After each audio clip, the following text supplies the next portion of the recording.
Bien, la séance reprend. Il est 23h24. Je suppose que vous avez le temps d'avoir les éléments qui vous permettent de... Non, toujours pas? Ah, pardon.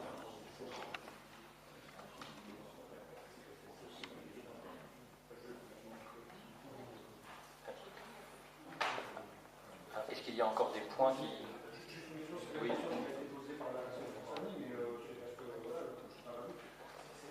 C'est vrai que c'est un peu bizarre, ce déjardin, parce qu'il y a une partie qui va vers là, une partie vers là. Oui, c'est un chef. Et voilà, il y a deux terrains qui sont définis, donc le terrain dont on parle, et puis il y a aussi un autre terrain qui est, quand on va dans la Bertrand, à droite, qui n'est pas prévu de faire. Il est prévu au départ, les cours sont à charge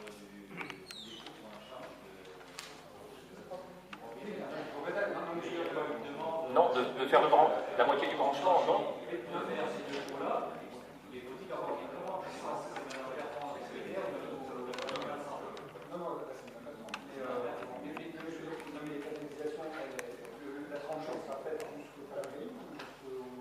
Elle sera faite de telle sorte à pouvoir desservir les deux parcelles, l'une immédiatement, parce que c'est nécessaire.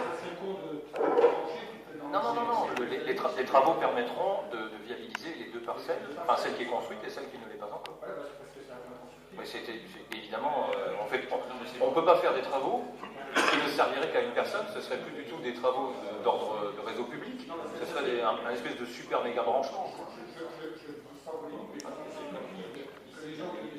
Ça aurait été stupide, mais ce n'est pas du tout ce qui est prévu.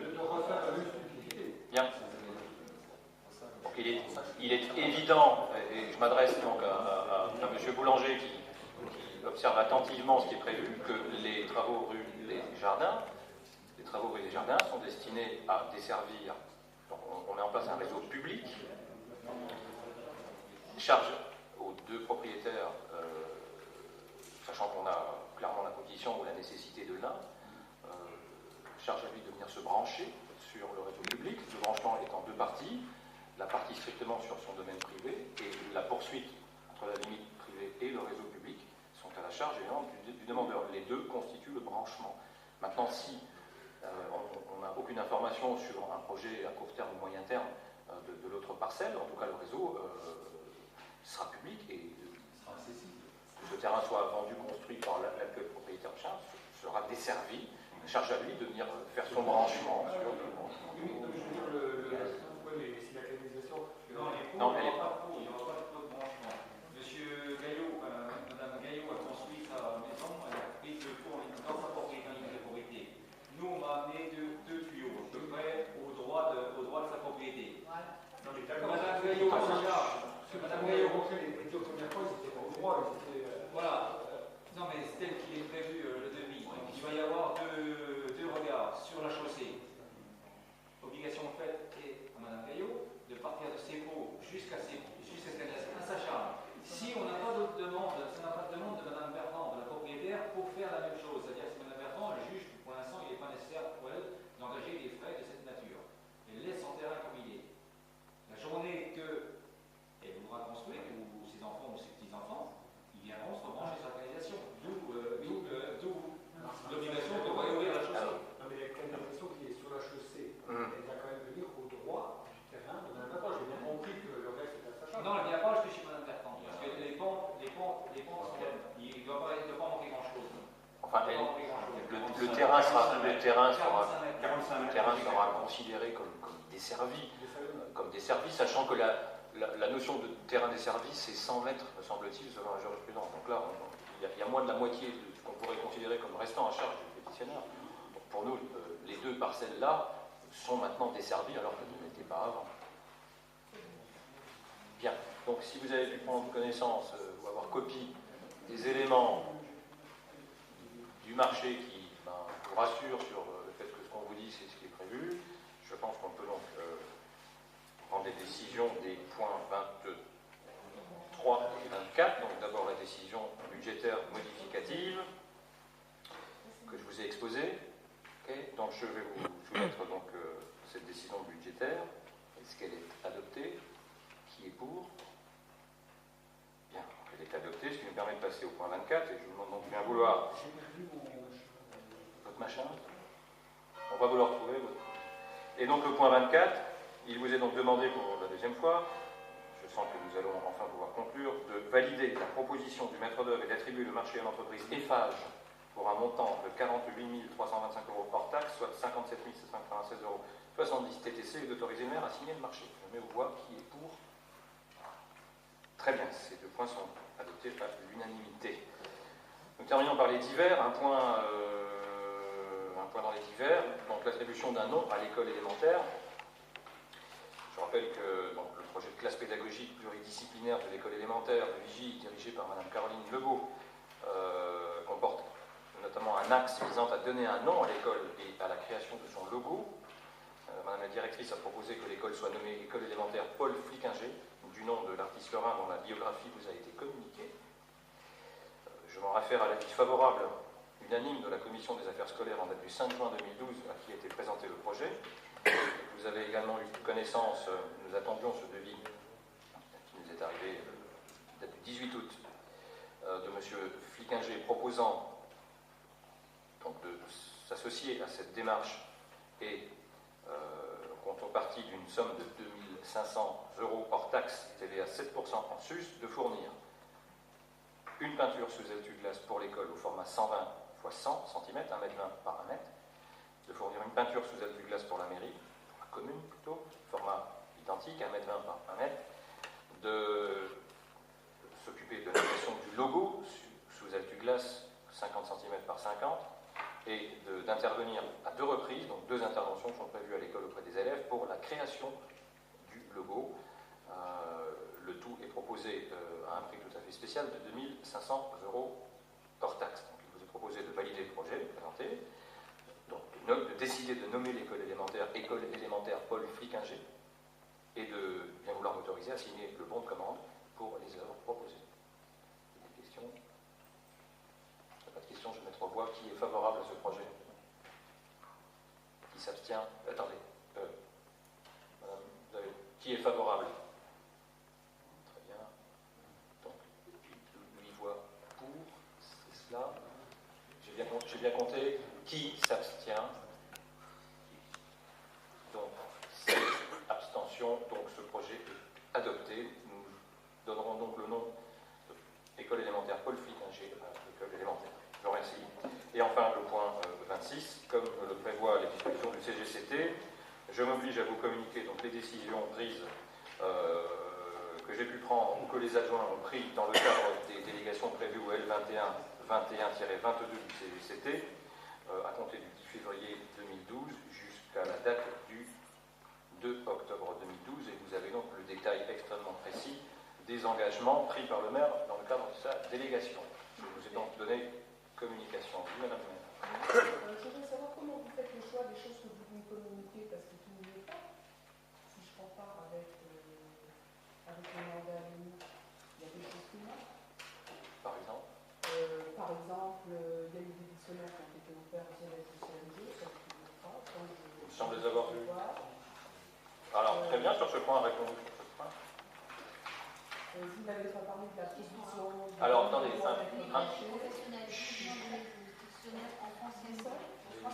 alors, un point après l'autre, les dictionnaires, quel... Au milieu de la deuxième page. Premier tiers. 12 juin 2012. 347 Dictionnaire enfant CM2, 347,31 €. Ok, oui, c'est ça. Merci. Bon, il y a des choses qui n'y sont pas. L'obal des bœufs du maire, 150 € n'y est pas. Les abonnements de serveurs dédiés, c'est quand même des sommes assez importantes. Abonnement de 150 €. N'avez-vous pas simplement... je n'ai pas la dernière liste, mais j'attire votre attention sur le fait que nous débutons au 10 février 2012. Oui, non, mais je suis dans ce cas-là. Voilà. Maintenant, ils ont rétro-branché, ça ne figure pas dessus. Non, Non, on parle d'engagement comptable dans le cadre de marché public.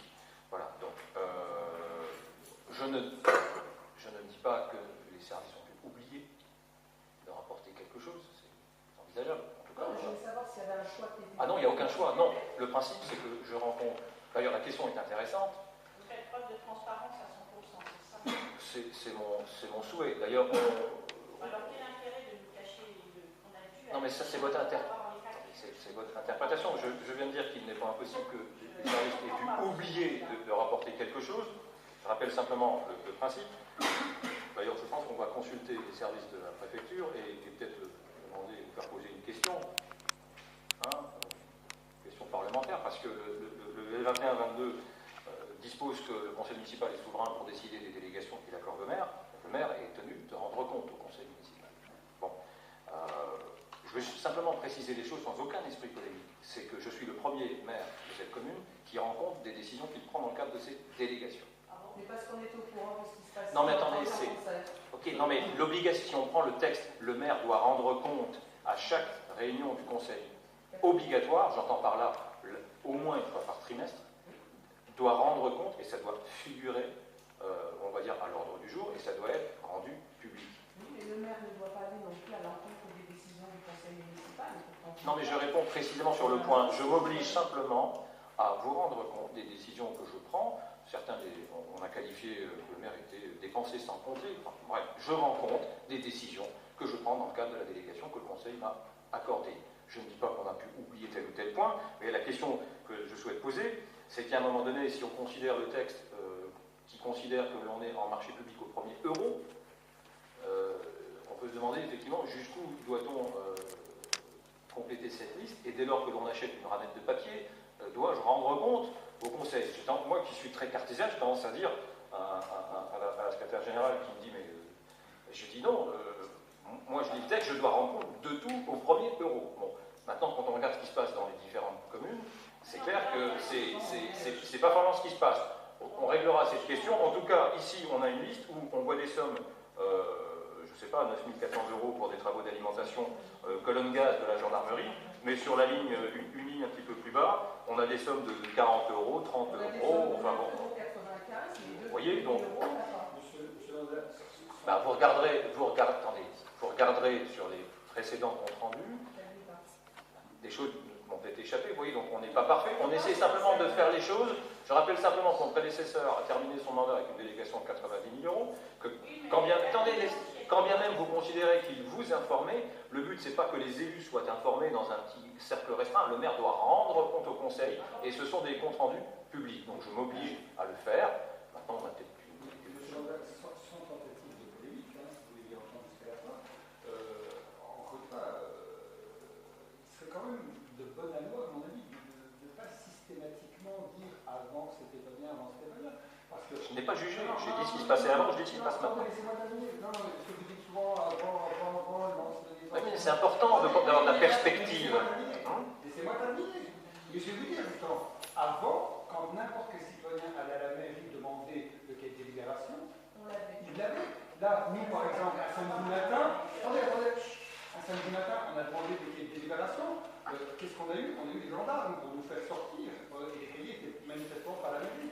Quand les gens demandaient des cahiers de compte et machin, je veux dire, il n'y avait pas cette opacité, il n'y avait pas. Et dans tous les cas, ils pouvaient les consulter sans qu'ils aient à payer 100 € de photocopie.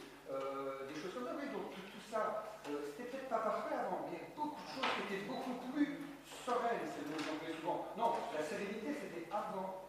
Avant, quand les gens pouvaient, en toute transparence. Et moi, je constate qu'on rend compte de façon très, très détaillée des débats de ce conseil municipal par des moyens divers, que ce soit par la publication des délibérations, par des enregistrements sonores, par des enregistrements vidéo. Vous pouvez juger que c'est pas assez, alors on va essayer de faire encore plus, mais commencez déjà par, au lieu de brider les micros et de les coucher, eh bien, à ce que la parole des élus soit publique et que les concitoyens puissent juger de ce qui est dit ici. Pourquoi on n'a pas les comptes rendus des deux derniers conseils? Pourquoi on n'a pas... Si, j'ai dû prendre celle de M. Saint-Eve, c'est là, je ne sais pas. Voilà. Monsieur Manzella. Oui, Madame Maire. Pourquoi n'a-t-on pas de compte rendu écrit depuis le 16 décembre? Pourquoi n'a-t-on aucun compte rendu du conseil du 8 août et du 20 août? 8 août, il a été passagèrement sur le site, très peu de temps, maintenant il n'y est plus. Non, il est affiché en mairie, et celui du 20 août n'a été ni affiché, ni ne nous a été diffusé, ni n'a été présent sur le site. Et en plus, il n'est pas sur YouTube. Écoutez, si vous l'avez vu qu'il n'y est pas, bon, vous savez, au niveau de l'informatique, il y a peut-être des... Bon, c'est pas, on regardera. Donc si vous l'avez vu, ça prouve bien qu'il y a été. Donc il n'y a pas eu de volonté. Non, le dernier. Très bien. Non, mais, ok. Des mystères cérébraux. Oui, mais il y a deux façons de percevoir ça, avec une forme de suspicion aiguë, ou alors simplement de considérer. Non, j'entends. Le Conseil du 20 août, effectivement, le compte-rendu n'a pas été publié. Pour aucune raison précise. Simplement, les services de la mairie sont totalement surchargés. Je rappelle qu'au début de l'année, nous avons passé 2 mois avec des effectifs réduits de moitié. Je continue à dire que nous ne pourrons pas gérer ou mettre en place un service public de qualité avec les moyens dont nous disposons, qui sont très largement insuffisants. Donc c'est simplement lié au fait qu'il y a 24 heures dans une journée et qu'il y a des choses qu'on ne fait pas assez vite. Et ce compte rendu, oui, mais bon, remettons les choses dans le contexte. Quand on voit les polémiques qu'il y a, de toute façon, vous refusez de les signer. J'ai tendance à dire, à un moment donné, tout le monde se fatigue, parce que tout est sujet à polémique. Voilà. Mais bon, il n'est pas du tout dans mon intention de ne pas... Le samedi matin, où les délibérations étaient chez vous, c'était pas une question de 24 heures dans la journée. Je vous laisse porter les accusations que vous voulez. Général, parce que maintenant ils sont généraux, les secrétaires, et bien le secrétaire général nous a dit, ils sont pas là, ils sont chez M. le maire. Alors, probablement, était-ce un mensonge? Nous, on a confiance, la fois là. Écoutez, je n'étais C'est l'erreur de faire confiance sur ces propos. Bon, c'est le jeu que vous souhaitez juger. Non, jouer. Non, mais je ne cherche aucune excuse. Je ne cherche aucune excuse. Je pense simplement que le compte-rendu des travaux du conseil municipal de Vigie depuis mon élection sont à un niveau qui n'avait jamais été atteint. Ce qui ne nous empêche pas effectivement d'avoir oublié sur des 4 ou 5 pages de tableau Excel une ligne. Pensez bien que ce n'est pas le maire qui... Machin. Bon, c'est tout. Donc soit vous avez un tant soit peu de tolérance et une capacité de comprendre que c'est pas toujours voulu dans le complot, machin, ou alors vous profitez de chaque occasion pour attaquer. Mais c'est votre rôle, vous êtes dans cette logique. Moi, je pense que les comptes rendus de notre Assemblée n'ont jamais été aussi complets et aussi publics. Donc, voilà. Le 20 août, il est fait, vous allez le remettre alors sur le site. Celui du 20 août, il est très simple. D'ailleurs, le conseil a été très court. Nous avons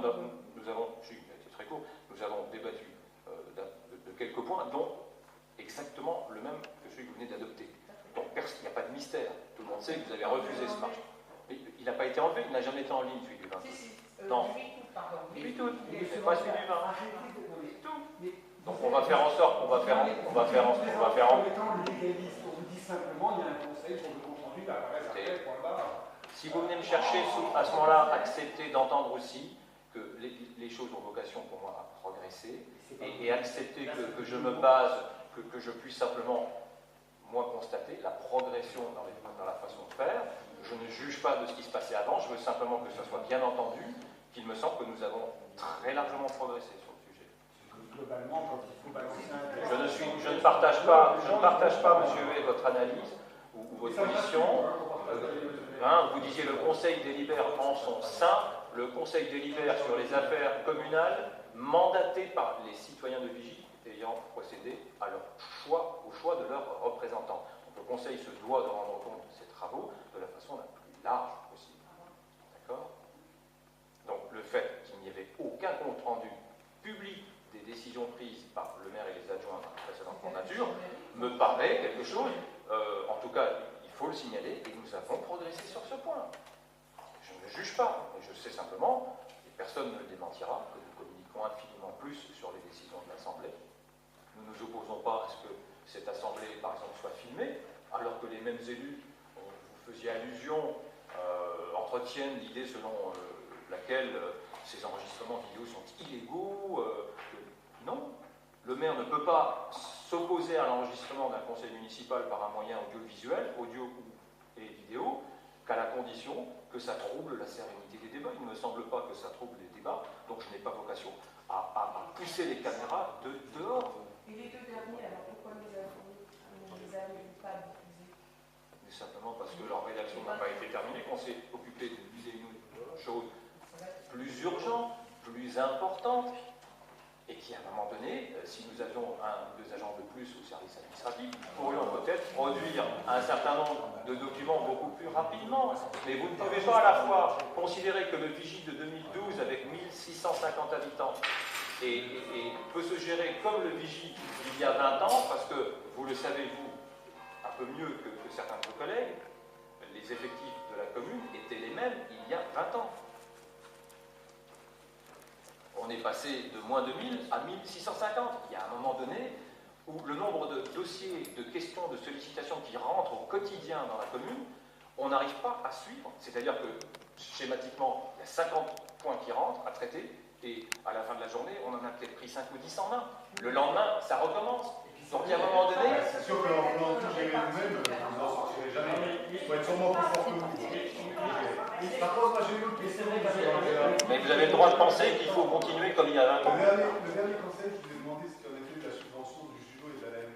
Écoutez, les subventions feront l'objet d'un tout prochain. Non, c'était des subventions qui avaient été revues. À chaque fois, je Ah, vous trompez à chaque fois, celle-là.